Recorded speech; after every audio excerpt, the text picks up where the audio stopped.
Delmay Delector Ejera, a 4th-year B.Ed student, and for today's video, we are going to talk about and learn about analyzing mock exam results and identifying areas for improvement. So let's start! But of course, before anything else, let us be guided by our learning objectives.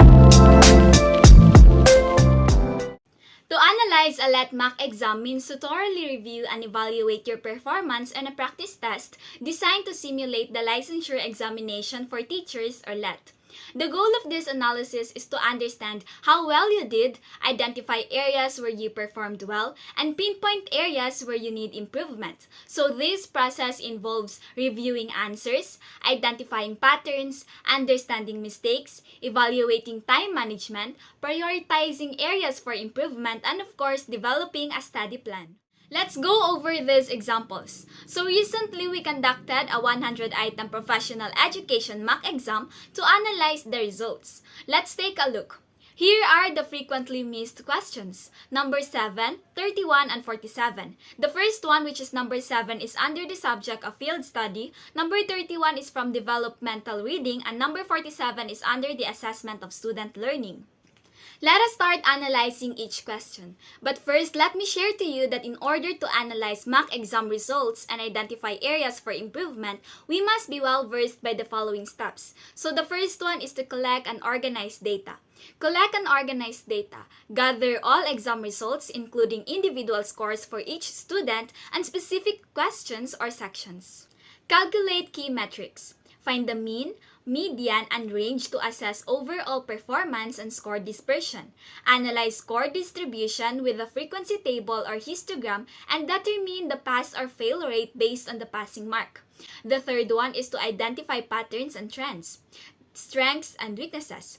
Analyze section scores to spot challenging topics or question types. Common mistakes. Identify patterns in wrong answers to find common misconceptions.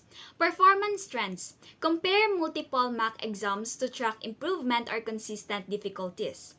The fourth one is to visualize the data. Use graphs and charts, for instance, bar graphs, pie charts, or heat maps, to highlight patterns and trends.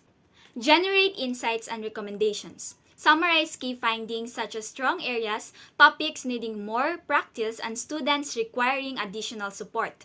Offer actionable recommendations for improving performance in future exams. Review and plan for improvement. Share the findings with students, teachers, or even stakeholders and discuss plans for targeted revision and additional practice or changes in teaching strategies.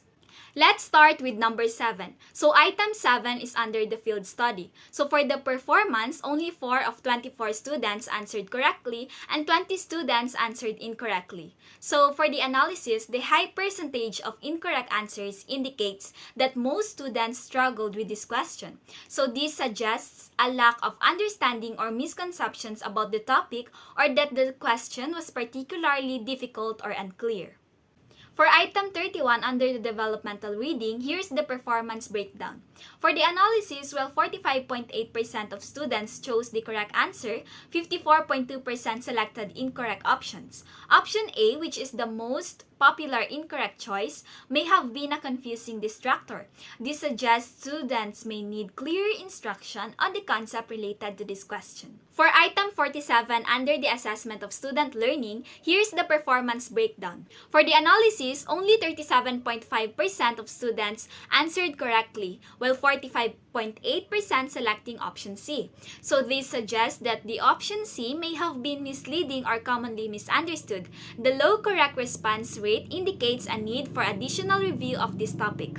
So for an overall analysis for focus areas for improvement, we need to prioritize item 7, which is from the field study, due to the high incorrect answer rate. Items 31, developmental reading, and 47, or assessment of student learning topic, also need attention as they show significant incorrect answers and misleading distractors. As for the recommendations, we need to reinforce key concepts and address misconceptions through targeted reviews, provide additional practice questions similar to items 7, 31, and 47, and clarify why common distractors were incorrect to help students learn from their mistakes.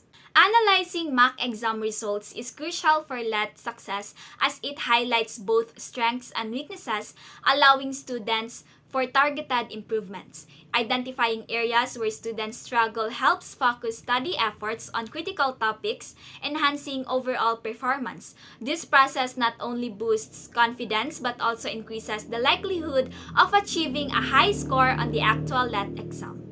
And that's it for today's video about analyzing mock exam results and identifying areas for improvement. I hope you've gained some insights from this video and you will then apply those insights as you prepare for LET success. Thank you for watching.